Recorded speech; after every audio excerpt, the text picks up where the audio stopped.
राज्यघटनेचे शिल्पकार डॉक्टर बाबासाहेब आंबेडकर यांच्या वारसांच्या नावावर असलेल्या भूखंडावर भूमाफियांनी अतिक्रमण करत 7 मजल्याची इमारत उभारली होती। या प्रकरणी तक्रार येताच केडीएमसीने या संबंधित विकासक ललित महाजन यांच्यासह भूमाफिया विरोधात MRTP अंतर्गत गुन्हा दाखल करत कारवाई सुरू केली। आज पोलीस बंदोबस्तात इमारत जमीनदोस्त करण्याची कारवाई सुरुवात करण्यात आली। डोंबिवली जवळ असलेल्या दावडी येथे सेंट जॉन शाळेसमोर डॉक्टर बाबासाहेब आंबेडकर यांच्या नातेवाईकांच्या नावावर असलेल्या भूखंडावर भूमाफियांनी 7 मजली इमारत उभी केली होती।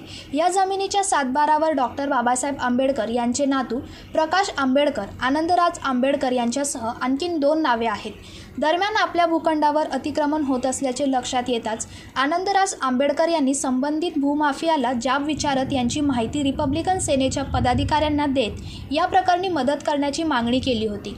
रिपब्लिकन सेनेचे पदाधिकारी आनंद नवसागरे यांनी या प्रकरणी पालिका प्रशासनाकडे तक्रार करत हे अनधिकृत बांधकाम तोडण्याची मागणी केली होती। मागील 2.5 वर्षापासून नवसागरे या प्रकरणी पाठपुरावा करत होते। या दरम्यान एक विकासकाने अर्धवट काम सोडले होते। यानंतर दुसऱ्या विकासकाच्या मदतीने संबंधित भूमाफियाने अर्धवट राहिलेल्या इमारतीचे काम पूर्ण केले। या दरम्यान पालिका प्रशासनाच्या वतीने विकासक ललित महाजन यांच्यासह भूमाफिया विरोधात मानपाडा पोलिसात तक्रार दाखल केली असून संबंधित प्रकरणी पोलिसांनी MRTP अंतर्गत गुन्हा दाखल केला। आज या इमारतीवर पोलीस बंदोबस्तात JCBच्या साह्याने या इमारतीवर तोडक कारवाई सुरू करण्यात आली। लवकरच ही इमारत जमीनदोस्त करण्यात येणार असल्याचे KDMC उपायुक्त अवधूत तावडे यांनी सांगितले। महापालिकेच्या क्षेत्रामध्ये दावडी येथे महामानव डॉक्टर बाबासाहेब आंबेडकर यांच्या वारसांच्या जागेमध्ये काही व्यक्तींनी अतिक्रमण करून एक G+7 माळ्याची बिल्डिंग बांधल्याची तक्रार प्राप्त झाली होती। ही तक्रार श्री नवसागरे यांची होती। या तक्रारीच्या अनुषंगाने आपण या बांधकामावर आज तोडक कारवाई लावलेली आहे आणि कारवाई पूर्ण होईल। कारवाई पूर्ण होईल 2 दिवसांमध्ये कारवाई होईल। कोण आहे? एक महाजन म्हणून एक व्यक्ती आहे, त्या व्यक्तीवर आपण MRTPचा गुन्हा दाखल केलेला आहे।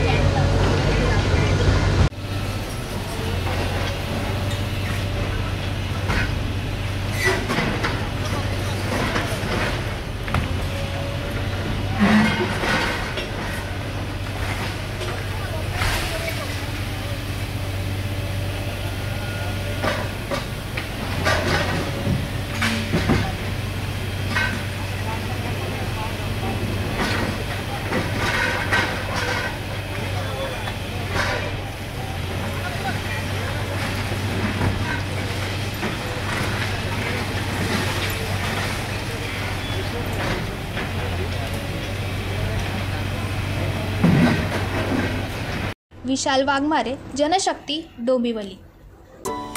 अरे, तुम्ही अजून आमच्या चॅनलला सबस्क्राइब नाही केलं तर लगेच जनशक्ती चॅनलला सबस्क्राइब करा आणि बेल आयकॉनवर क्लिक करा आणि रहा अपडेट।